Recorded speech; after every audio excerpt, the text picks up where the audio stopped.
Saludos y bienvenidos al canal. Soy Ángel Beltrán y hoy vamos a presentar a Leandro Cuéllar, un argentino con residencia en Escobar, Buenos Aires, y creador de la escuela de cine online Amor por el Cine, que fue fundada en 2020. Este mes de agosto ha sacado a la venta su primer libro, El cine en tiempos de angustia.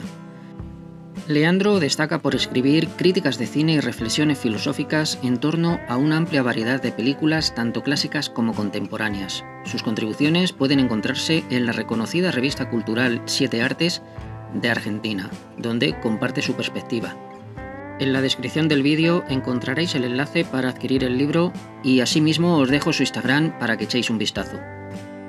En este vídeo querría mostraros un pequeño fragmento de este libro que incluye ensayos, reflexiones y críticas dentro de un contexto cinematográfico. Tiempos modernos, 1936, a la luz del primer manuscrito marciano de 1844 y la teoría crítica de Herbert Marcuse. Tiempos modernos es una obra cinematográfica estrenada en Estados Unidos el 25 de febrero de 1936, protagonizada, escrita y dirigida por el ingenio indiscutido del británico Charles Chaplin, 1889-1977. En este film de culto, somos espectadores de una devastadora crítica a la forma de producción en cadena en las fábricas implementada en los Estados Unidos siguiendo los principios del economista e ingeniero estadounidense Frederick Winslow Taylor, 1856-1915. Introduciremos en nuestro análisis categorías conceptuales pertenecientes al primer manuscrito económico-filosófico de 1844 de Karl Marx, 1818-1883, y a la obra Eros y civilización, 1955, de Herbert Marcuse, 1898-1979. El propósito de este escrito es la elucidación de ciertos conceptos filosóficos que pueden llegar a encontrarse implícitos en el film de Charles Chaplin. Desarrollaremos, en especial, los conceptos de trabajo y enajenación en Marx. Asimismo, los conceptos de principio de actuación y represión excedente en Marcuse. Antes de comenzar por el desarrollo conceptual, comentamos, en principio, sobre la figura de Charles Chaplin, el contexto en que produjo esta obra y las implicancias que tuvo para él. Luego, damos paso a la conceptualización de los conceptos mencionados por Marx y observamos cómo se aplican en tiempos modernos. La misma metodología utilizamos con los términos de Marcuse. Concluimos con una mirada crítica sobre el film y los conceptos utilizados. Chaplin el comunista. Chaplin produce esta gran obra a pocos años de la Gran Depresión de 1929. Algo anda mal cuando 5 millones de hombres se quedan sin trabajo en el país más rico del mundo. Así se expresaba Chaplin ante esta grave crisis financiera que repercutió mundialmente y tuvo una duración de 10 años. Se dice entonces que el resultado de las preocupaciones de Chaplin fue tiempos modernos. El film se encuadra en un contexto de desocupación. Deberíamos agregar que el actor y director fue duramente criticado y perseguido por las autoridades estadounidenses.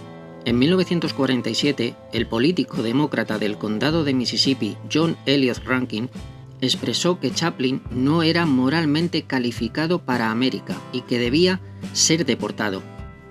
Ya en 1952, un día después de que Chaplin haya viajado a Londres a promocionar su film Line Lights, se revoca su permiso de reingreso a los Estados Unidos. Como podemos observar, a pesar de la fama y el éxito, su vida no fue nada fácil debido a ser tildado de comunista y crítico del sistema capitalista. El reconocimiento al multifacético actor, director, escritor llega en 1972, cuando recibe un Oscar honorífico a sus 83 años. En ese entonces, Chaplin ya se había retirado del cine y estaba exiliado en Suiza. Los conceptos de trabajo y enajenación en Marx. Utilizamos para nuestra exposición el primero de los manuscritos económico-filosóficos de 1844 de Karl Marx, 1818-1883. Nos conviene comenzar con una reconstrucción de los conceptos de trabajo y alienación que aparecen en la obra marxiana. Para Marx, el trabajo comienza siendo producto de la degradación del trabajador, que se convierte en un mero instrumento intercambiable fácilmente por parte de los empresarios. Más adelante, el filósofo establece que el trabajo se produce a sí mismo, el trabajo es un objeto en sí mismo. Se produce una objetivación del trabajo. Es esta objetivación de la capacidad y la posibilidad humana la que hace que el trabajador sea cada vez menos propietario de sí mismo. Todas estas observaciones se relacionan también con la alienación o enajenación, que, en principio, Karl Marx sostiene que comienza cuando el trabajador no se relaciona con lo que produce y además el trabajo se convierte en un objeto externo. Por lo tanto, el trabajo se comporta como una fuerza autónoma que no depende de la voluntad libre del individuo. Otro punto que prosigue Marx en su desarrollo guarda relación entre naturaleza y trabajo. Marx, como filósofo moderno, plantea una relación de dominio del ser humano sobre la naturaleza, pero que de a momentos matiza esa posición al considerar que el ser humano también es parte de la naturaleza misma, pero no duda de que la naturaleza está a nuestro servicio, o más bien al servicio de nuestras necesidades. Aquí, el punto es, más bien, distinguir las necesidades de subsistencia del ser humano de otras que ya no lo sean. En lo que toca a la alienación, Marx menciona que el trabajador se sentía ajeno al objeto de producción y éste se le presentaba como hostil. Ahora bien, el concepto de alienación también hace referencia a la hora de producir por parte del trabajador. Cuando produce se siente ajeno a sí mismo.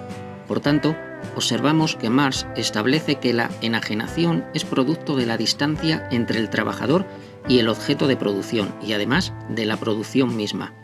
Asimismo, Marx reflexiona sobre la enajenación, en donde observamos la falta de entusiasmo por parte del trabajador, ya que el trabajo se presenta como un lugar en donde el trabajador deja de ser él mismo.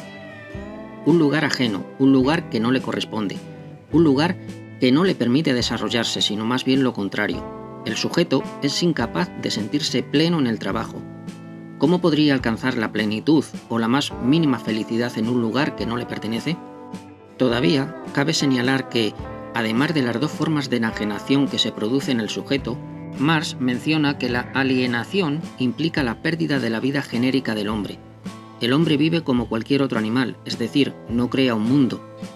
Por otra parte, el trabajo enajenado o alienado produce, según Marx, el extrañamiento del hombre con el hombre.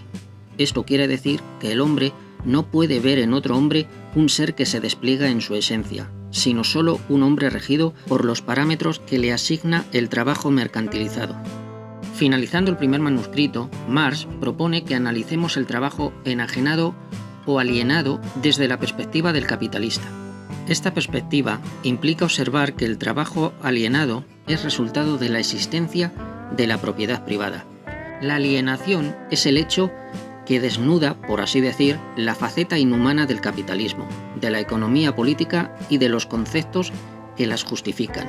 Uno de ellos es el de propiedad privada. La propiedad privada podríamos expresar que implica apropiación del trabajo o apropiación del fruto del trabajo. En conclusión, la explotación del hombre por el hombre es la cara más bestial de la alienación. Impiden que el ser humano realice su esencia, sus capacidades propias de imaginación y creatividad que se pueden poner en juego en la actividad libre del trabajo. Los conceptos marxianos aplicados en tiempos modernos. Lo primero que observamos en esta cinta de 1936 es un reloj. No es casual. El film gira en torno al tiempo.